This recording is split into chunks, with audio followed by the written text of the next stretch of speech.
I don't overcomplicate a trade. Just do the trade. Buy Bitcoin. And don't do it via MicroStrategy's options, because before you know it, you fuck up the whole thing. I'm always nervous of seeing leverage build up in a 70 vol asset. That is my rule of thumb, is leverage in a 70 vol asset is going to nuke everybody at some point. Simple rule of thumb. Raoul Pal's entire macro framework starts with one core principle. Liquidity is a fuel for all markets, and right now, something big is happening, quietly.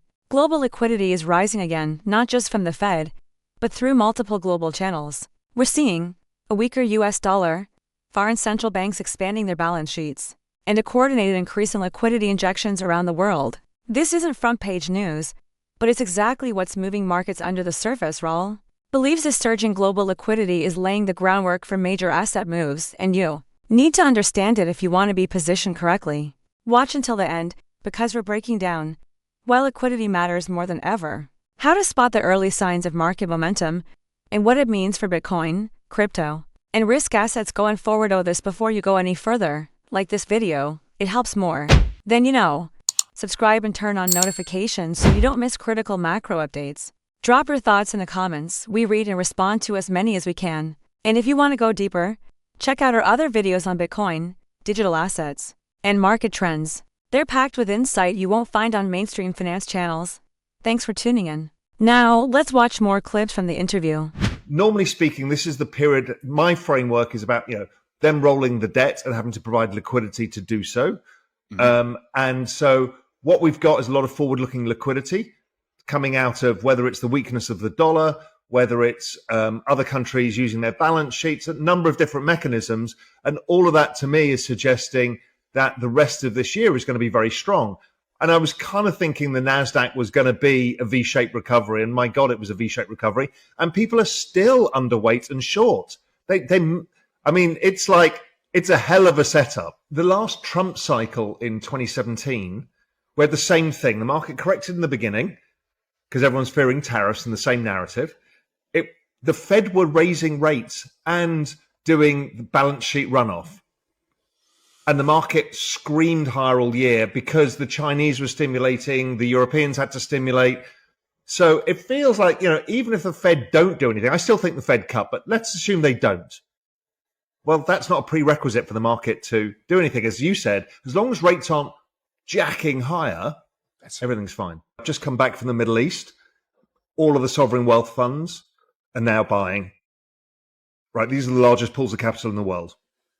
We're hearing it out of Saudi, out of Abu Dhabi, out of Qatar, and out of Bahrain.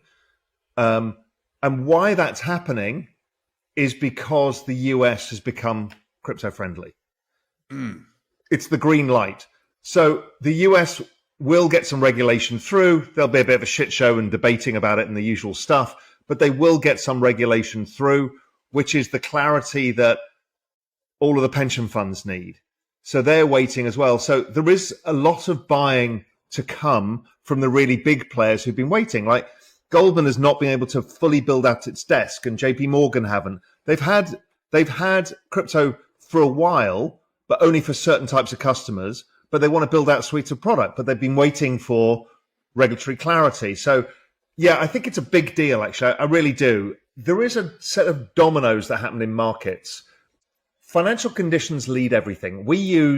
For financial conditions, we use the dollar, rates, and oil, right? The three big financial conditions thing. What we found is that leads like the ISM and other stuff by about 9 months. And it leads liquidity by about 6 months, something like that. Liquidity is what drives Bitcoin and NASDAQ. And it leads it by 3 months. So global M2, let's say, leads Bitcoin by about 3 months.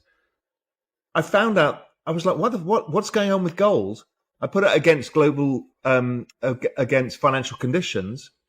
It reacts in real time to financial conditions. Wow. I'm like, holy shit, why didn't I figure this out before? Of all trading securities, right? Of all the things, well, because it's a pure currency asset, right? It's the pure thing. And so the moment financial conditions ease, gold moves. And so it's leading everything else. which is, we were kind of thinking, is it leading or is it doing something weird? Is it trying to price in some catastrophic risk? No, it was just pricing in the fall in the dollar, the fall, rates didn't really fall a great deal, but the fall in oil. Well, that's what the financial conditions are in the end. Yeah. It's the debasement of currency. It's the whole thing is the debasement of currency by excess liquidity being pumped into markets by any mechanism possible. At first, they used the balance sheet. Then we all figured that out and called that money printing. So then they did this Fed net liquidity trick, which was the balance sheet plus the Treasury general account and the reverse repo. Yeah. Then we figured that out. And then they moved to total global liquidity, which is including M2, which is stuff it on the bank's balance sheets. So force the banks to buy bonds.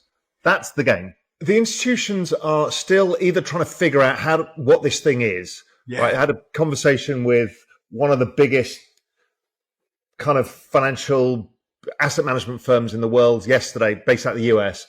And they're like, they've even got a crypto division, but they're other kind of where they allocate the assets. They're like, we don't know how to deal with this. So they're still trying to figure out what it is. Yeah. Like they haven't figured out it's a macro asset. Others have. The sovereign wealth funds obviously just doing it for diversification of reserves. They're like, it's a technology, it's a diversification of reserves. So if the US is going to do it, we're going to do it. So there's different groups doing different stuff. There is a bunch of people who still don't really want to do the homework on it. They're like, we don't know, it's too volatile for us. But I think usually it's the first mover advantage in this. Saylor keeps going, it's going to push this out to others. Mm.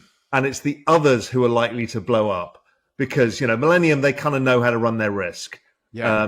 But it's so I'm always nervous of seeing leverage build up in a 70 vol asset. That is my rule of thumb is leverage in a 70 vol asset is going to nuke everybody at some point. Simple rule of thumb. I don't overcomplicate a trade. Just do the trade. Buy Bitcoin. And don't do it via MicroStrategy's options because before you know it, you fuck up the whole thing. And that's been a great lesson to me. And we all know them. There's a whole bunch of guys who love structuring complicated positions. Yeah. Those guys never make money. They never make money. They sound really smart. They never make money. With geopolitical risk largely priced out and global liquidity pouring in, Raoul Pal says markets are poised for a potential vertical breakout. At the same time, inflation continues to fall, directly contradicting what many mainstream analysts still predict. Pal makes it clear, inflation hawks are likely to be wrong again, just as they've been over the last 18 months. But here's where things get even more interesting. Raoul points to a unique development in U.S. policy. Scott Bessent as Treasury Secretary, a surprising but strategic move. Unlike traditional policymakers, Bessent isn't an academic economist. He's a former Soros Quantum Fund veteran, someone who's played the global macro game at the highest level. Pal, who has known Bessent for over 20 years, describes him as a real market practitioner, someone who understands how liquidity, policy, and sentiment truly move the world. If you want to know what this all means for Bitcoin, equities, and the future of the global economy, watch until the end. This isn't just another market update. It's a look at the deeper forces most people are missing. Like this video to support macro-driven content. Subscribe and turn on notifications to stay ahead of the curve, and drop your take in the comments. We're building a community that thinks long-term.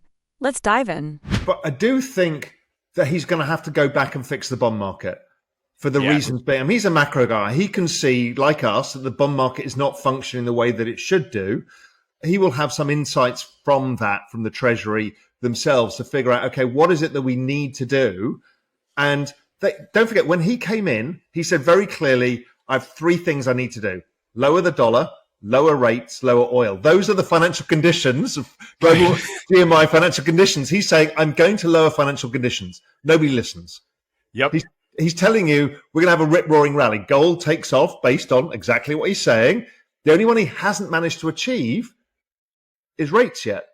Yeah. So he will come back and sort that one out, I think. There is a risk here that we rerun 98, 99 or 99 because you've just taken all the tail risk. Let's assume that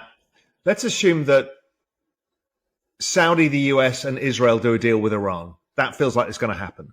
Mm. Let's say that there will be a ceasefire in Ukraine, and let's assume that the Chinese will come to the table, do something reasonable. Those three things happen. We've taken all of the left tail off the table. And people are going to be like, oh, but inflation's going to come back. And they're going to keep saying that for 18 months, which they kept saying as inflation's fall. So I think it is not a small probability that we have a really blow off kind of next 9 months or so. I don't understand bonds anymore because they're not working according to the business cycle. They're not working according to the oil price. They're not working according to inflation. And it's not like that all of the auctions are failing. So it's not like it's a lack of buyers. So I don't really understand what is going on. It feels to me that liquidity is not in the bond market and they need to do this SLR thing, which is basically allowing the primary dealers to warehouse more bonds. Right. So it needs, I think it's a liquidity issue, a plumbing issue, because, I mean, they should be much lower. Look at inflation came out this morning, 2.3%. Exactly. Yet 2-year yields are like almost 4%. It's like, this is stupid. It's kind of like, are we having to ignore bonds here?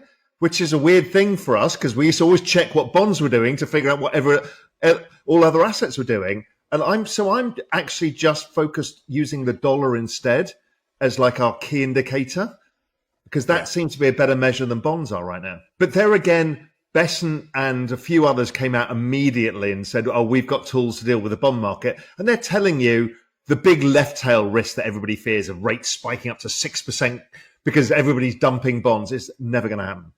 Such a great point, Raoul. And how comforting is it to you to have a guy that lived his career at the Quantum Fund in charge of the Treasury rather than a lifetime academic? Can you just riff on that for a moment? So I've known Scott for 20 years, maybe longer. Brilliant. So I remember going to see him at Soros in London when I was at Goldman. So I've known him since, I guess, 1996, 7, whatever it was. Wow. He was a Global Macro Investor subscriber for a long time. He came to my house in Spain. So cool. I've known him for a long time. I've not been in touch with him for a few years now. Last time I saw him was at Carl Bass's wedding. But Scott knows his shit. I don't think he was the world's best fund manager, but he knows how the world works. Yeah. He knows what levers you have to pull. He understands markets. He understands what tail risks he needs to remove and when. He kind of understands all of the market psychology stuff. This is the first time we've had a macro guy at the head of the Treasury. We had Rubin before, but he wasn't a macro guy. He was an ARB guy. Raoul Pal believes the U.S. may have just activated a powerful but underrated tool in its macroeconomic strategy, Scott Bessent.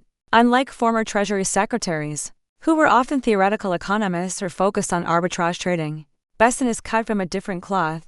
He's a seasoned market practitioner with real-world experience navigating global macro, identifying risk, and managing financial conditions under pressure.